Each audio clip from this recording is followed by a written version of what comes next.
हरिओम. लाओत्सेचा ताओबोध योगदास श्री जयगणेश जोशी यांचे प्रवचन.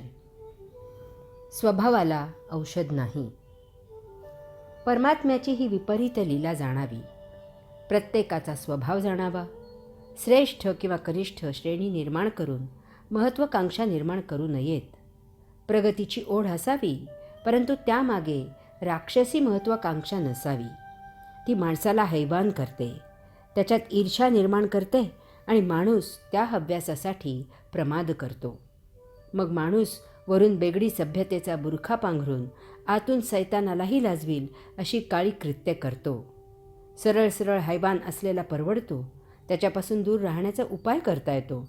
परंतु असा हा छुपा सभ्य हैवान परवडत नाही. प्रत्येकाचा स्वभाव जाणावा, त्याला औषध नाही.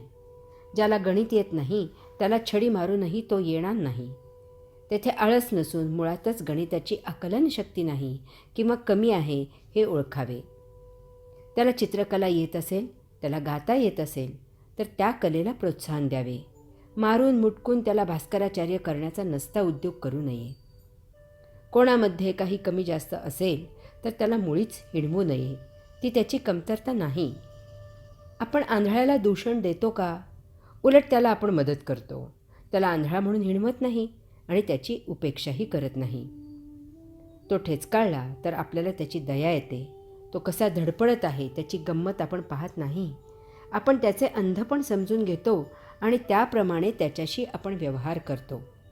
याचप्रमाणे प्रत्येकाचा नियतीने दिलेला स्वभाव समजून घ्यावा आणि त्याप्रमाणे त्याच्याजवळ वर्तन करावे. अनेक जणांना कमी समज आहे आणि त्या मानाने तुम्हाला जरा जास्त समज आहे. यामुळे तुम्ही शहाणे समजले जाता. अशांमुळे तुम्ही शहाणे आहात. तुमचे शहाणपण इतरांच्या कमी शहाणपणावर अवलंबून आहे. याचा विचार मनात ठेवून कमी समज असलेल्यांजवळ आपुलकीने वागावे. एखाद्याला समज कमी आहे म्हणून त्याला हिणवून किंवा धाक दाखवून तुम्ही त्याला तुमच्यासारखे शहाणे करू शकत नाही. तसे असते तर आत्तापर्यंत सर्वजण शहाणे व्हायला पाहिजे होते. चोऱ्या बंद व्हायला पाहिजे होत्या. खून होणे थांबायला पाहिजे होते. परंतु तसे होत नाही. चोराला तुरुंगात डांबून त्याच्यावर चोर म्हणून शिक्का बसतो आणि तो समाजाकडून कायम करता उपेक्षिला जातो. तुरुंगातून बाहेर आल्यावर तो समाजाकडून अव्हेरला जातो.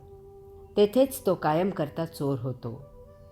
पुन्हा तो चोरी करतो आणि पुन्हा पुन्हा तुरुंगात जातो. तुरुंगात त्याला कोणी रामायण गीता वाचून दाखवत नाही. तेथे त्याला गुन्हेगारांचाच असत्संग मिळतो. यामधून तो गुन्हेगारीचे उच्च शिक्षण घेतो आणि भुरटा असलेला चोर चांगला बेडर गुन्हेगार तयार होतो. तोही आपल्यासारखे करीती तत्काळ हेच धोरण स्वीकारतो. दीक्षा देऊन गुन्हेगारांचे साम्राज्य पसरत जाते. जंगलराज. जंगलात मोठा पशु छोट्या पशुला ठार मारून खातो. जास्त ताकदवान कमी ताकद असलेल्याला ठार करतो आणि आपली भूक भागवतो. भूक लागली की पशूंना शिकार करावी लागते. पाणी प्यायला आलेल्या जनावरांना मगर सुसरी पाण्यात ओढून नेतात. पक्षी पाण्यावर तरंगणारे मासे मटकावतात. पक्षी बेडूक किडे फस्त करतात. तरस झाडावर चढतो आणि झाडाच्या ढोलीत असलेली पक्ष्यांची पिल्ले मारून आपले पोट भरतो. चित्त्याने झाडावर लपवून ठेवलेले भक्ष्य सिंह हुडकतो आणि त्या चित्त्याला दहशत दाखवून तेथून पळवून नेतो आणि स्वतः खातो. येथे कोण कोणाकडे फिर्याद दाखल करत नाही की कोणी कोणाचे रुदन गाऱ्हाणे ऐकत नाही.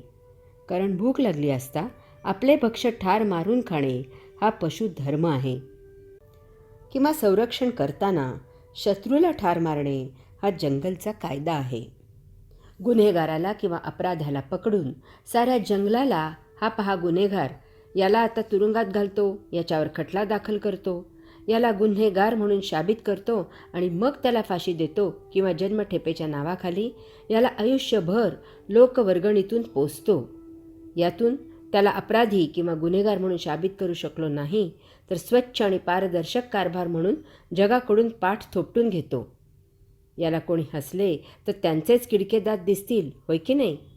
मग याला पुन्हा गुन्हे करायला मोकळा सोडतो आणि पुन्हा पकडण्याचा लपाछपीचा खेळ खेळतो. असा वेडेपणा जंगलात नाही.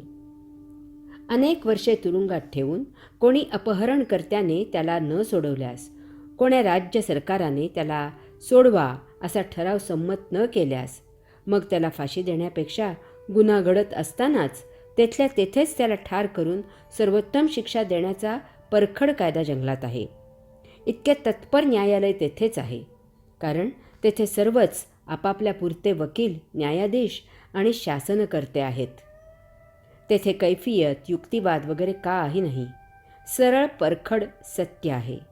यामुळे मारू किंवा मरू हे ओळखूनच हल्ला केला जातो.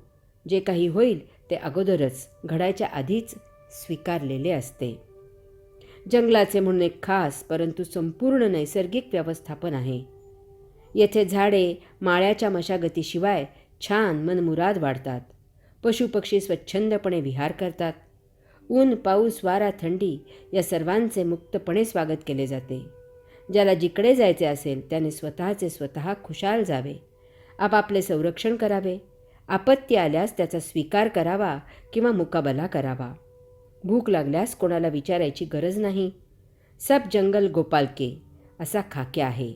जे दिसेल, जे पाहिजे असेल ते स्वकष्टाने ओरबाडावे, पळवावे आणि उपभोगावे. बळी तो कानपिळी हा तेथे अलिखित नियम आहे.